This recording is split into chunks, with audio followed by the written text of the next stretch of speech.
What up, people? Rasatiat here in Singapore, and it is the Night Owl podcast. Thank you so much for joining me. I want to talk to you a little bit more about like some of the revelations I've had because I've been putting myself back through school a little bit. So for all the things that I've learned, and luckily for me, my mom has her psych books here in the house. I've been going through little by little just to kind of refresh a course, think of the theories that people have come up with over the years as far as why people do what they do, why they think the way that they think, all of that psychological theory basically. Because the theory is one aspect of it, but then the actual life application is a different aspect. And for me, I'm continually healing different parts of myself. Sometimes it's the same lesson, but at a deeper level. And sometimes it's just plain getting some understanding of why things work the way that they do, especially in cultures like the one here in Singapore, which I'm not so familiar with because I'm just now getting back into the swing of things here.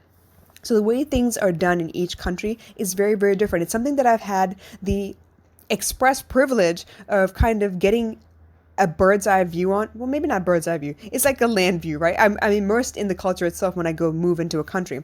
And I'm lucky that my travels have been immigration travels. It's not been, oh, I visited here once and I visited there once and I spent a week. Nah, I spent at least a year in every one of these countries. And that means I have to be able to speak with the locals. I have to be able to, make my way through marketplaces and shopping malls and, kampongs and stuff like that in order to get what I need to get done. So luckily for me, I've lived in 5 different countries, and that kind of spans all of the continents. Almost. I just haven't been to South America and Africa. I'm still missing. So Europe, Asia, Australasia, if that's a continent, or Australia by itself, and then of course North America. So I've enjoyed that. I've lived in Singapore, in London, in Australia, both in Brisbane and in Adelaide, and then also Indonesia for a time, and then East Coast of the US. So in all those places, I realized that being in the culture itself means to really understand how the locals do things. Everyone has their own way of doing things. And for me, it's been marvelous to kind of like gather all that information and then choose what works for me and what doesn't, and kind of test out the theory. So this is why I'm saying the theory is great. A lot of the therapists have the theory. They have to have the therapy. They have to have the theory. I can't speak. They have to have the theory in order to get the certification, right? But a lot of them haven't had the chance to really live life and apply those theories and see if they work for themselves either. So they're lacking that human connection, that relation bedside manner aspect of it. And that's what I think I have to add to the theory that I have, right? So here I am trying to figure out my biggest, most painful lesson of all, the fear of abandonment.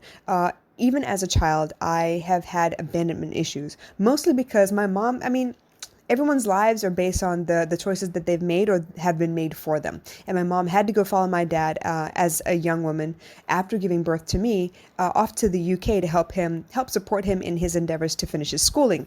Totally get it. But that also means that she had to make a choice, either make a way for me to come with her, and I was a baby at the time, right? Which means she then has to move to a new country. She doesn't know anybody there. She's going to have to find babysitting or schooling or something for me while she works and my dad works, and then what kind of life would that be? So she made the decision to leave me with my grandmother and grandfather, and they raised me for the first 5 years of my life.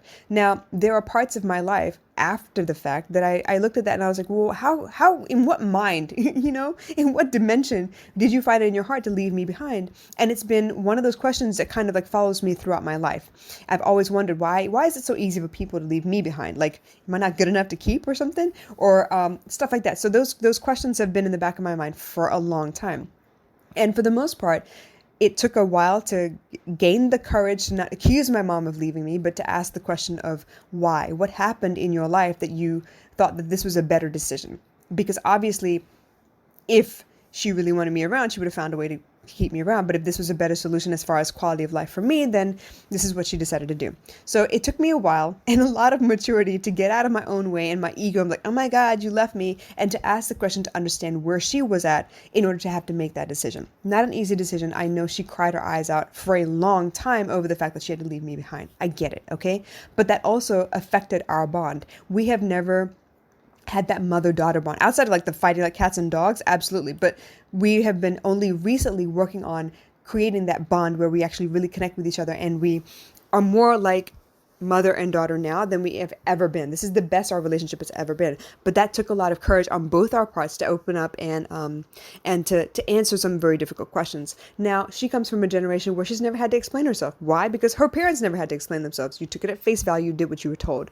And so for me to ask those questions kind of threw her for a loop. And it was a big, oh my God, you're attacking me and my decisions. How dare you? You don't have what is that? You don't have the right?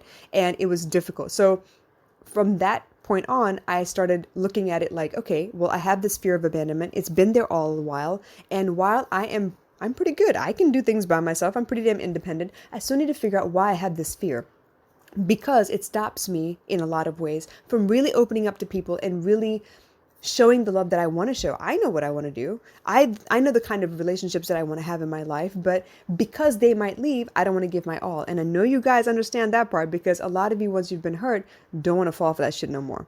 But here's the thing. You can't be vulnerable. You can't show people who you really are without leaving yourself open to attack, leaving yourself open to the possibility of being hurt. So today I want to talk to you about healing abandonment, because guess what?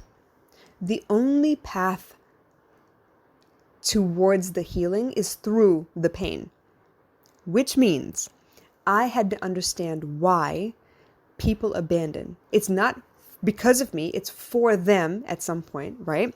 And when it's for them, that means I have no control over it. But the more you go through abandonment situations where someone has left you behind, the more opportunities you have to heal that, which means you need to fix your thinking or shift your perception, whichever way you want to say it, right?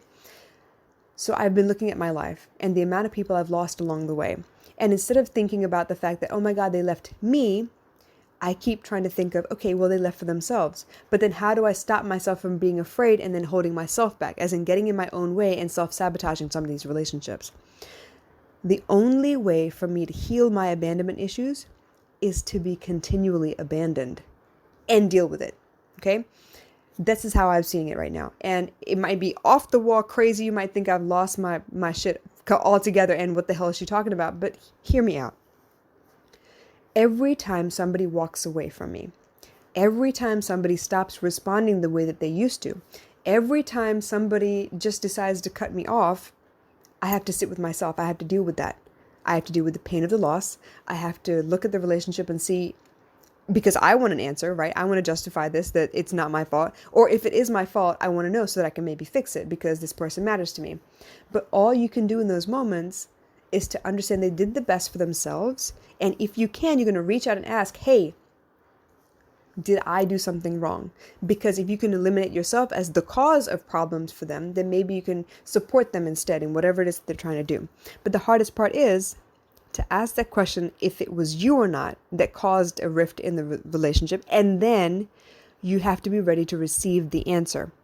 When you ask someone the question of why they did something, you need to be ready for anything. You can't ask them why and then be expecting one specific answer. You will be disappointed every time. But if you can keep an open mind and ask that question, then maybe you can gain some insight. And this is a learning curve. But as far as the abandonment is concerned, the only path to healing that is through the abandonment itself. The more times you get left behind, the more resilient you tend to become. There's two ways to that, right? Some of us become very resilient and we try to wall up and make sure nothing ever, like this ever happens again. The other side is we get stuck. We get stuck in the fact that, oh my gosh, this person left me and I must be a loser and I must be a complete asshole and I can't believe that, it's happening to me again. So it must be me. It must be my fault. It must be something that's wrong with me, that people can't see that I'm worth anything. But that's not the thinking I want you to focus on. Remember, people are not against you. They're for themselves. You don't know what kind of monsters they're facing on their own. You don't know what kind of voices pop up in their mind that, tell them they're not worthy either. Maybe they're protecting you because they're afraid that they might be a bad influence on you. Maybe they're thinking, oh my gosh, in so many other relationships, I've destroyed stuff. I don't want to destroy these people. I want to leave them alone. I get it. But like I said, the only way to heal that pain is through the pain. If I look at my life, I have been abandoned a lot. And a lot of times it's been multiple times by the same people. But I have to understand, Every time that this happened, I can't go into a spiral. I can't go, tailspin off into some place where I feel like I'm the only thing that's wrong with the world, and maybe I should leave, and maybe, I'm taking up too much space, and maybe, there's no point in me being here anyway. I can't do that. I can't. You know why? Because it's not productive. It's not helping me heal anything. I'm escaping the healing. And I believe in karma. So if I escape it this life, it's going to come back again next life. I'm going to have to face it at some point. It is a soul lesson. But if I can find a way, and it's going to be hard, if I can find a way, once I've cried it out a little bit, to think about the fact that, hey, they're not against me. They're for themselves. They're doing the best they can with what they know. And the best thing I can do in that situation is to reach out and say, hey, can you help me understand?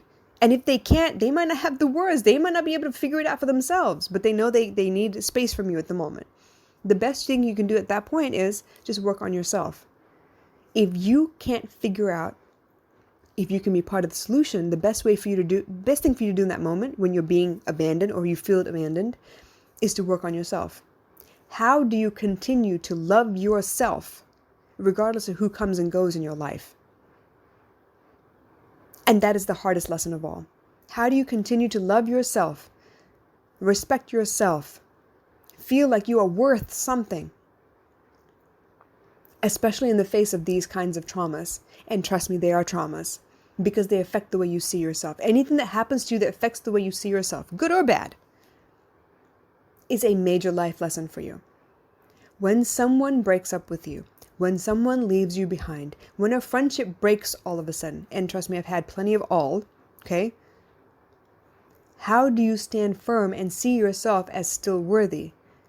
Because their choice to stay or leave has nothing to do with what you brought to the table. You're still capable of bringing those same things. Hear me out for a second.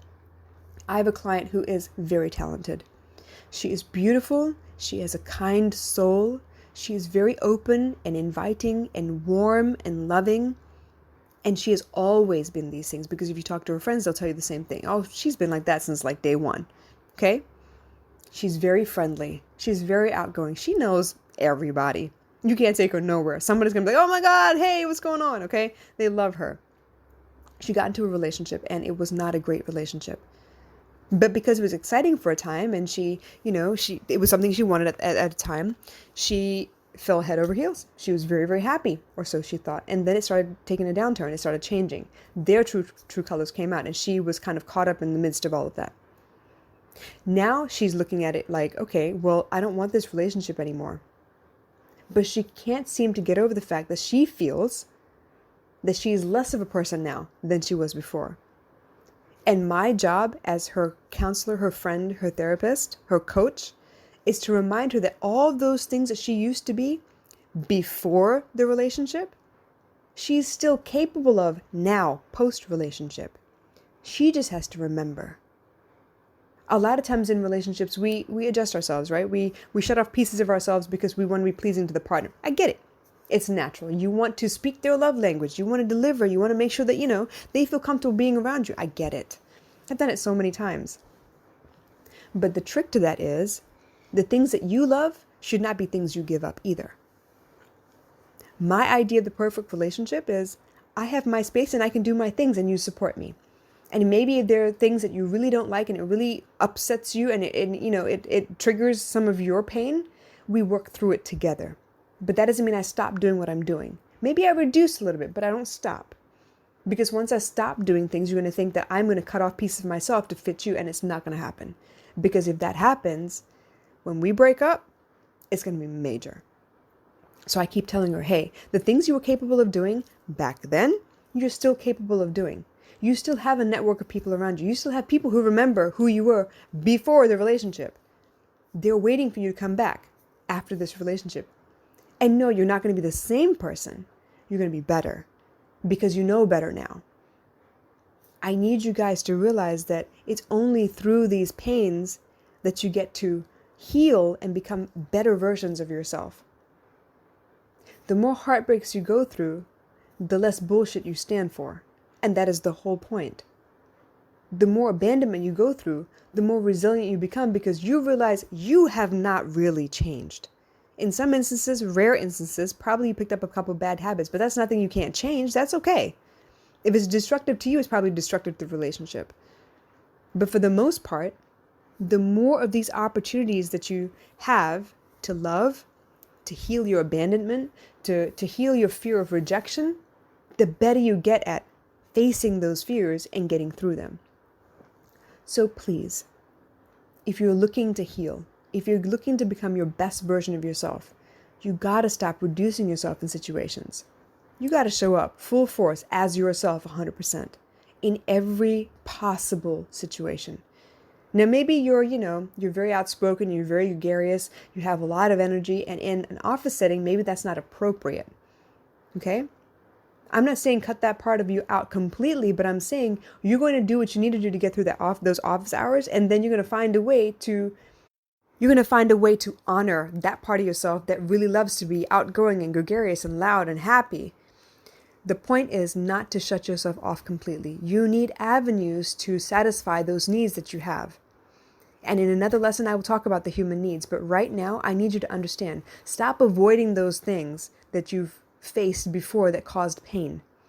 What you need to find is a way to face those painful situations and not let it affect you anymore. I'm not saying cut off your emotions. I'm not saying, turn off your human side. This is not Vampire Diaries. What I'm saying is feel, enjoy, be who you are. And if you find yourself in a situation where something is disruptive to your life, it hurts you a little bit, you need to explore why and see if that would happen again, how you could find a way for it not to affect you so much. You need to be resilient. You need to find a way to love yourself no matter what. And that is the hardest of all of our lessons. And honestly, it's the only lesson. Once you learn to love yourself no matter what, no matter where, no matter who is with you, how you can be yourself no matter where you are, you've pretty much won life. All right, you guys, if you have any questions or concerns about anything I said tonight, please hit me up, let me know, drop comments. I want to know. But in the meantime, if you feel like you need to talk to me more personally because you want a more, tailor-made solution, or you want to talk or discuss other ways that might be able to help you personally, hit me up. You know where to find me. But I'm telling you, the pain is not something you're supposed to avoid. I'm not saying you need to run into it either, but avoiding it only delays the lesson you're supposed to learn. And that lesson is to love yourself 100% as much as possible all the time in every situation. And you need to feel comfortable enough where you can be yourself no matter what in every situation. You guys, I love you, and I'll catch you again soon. Bye.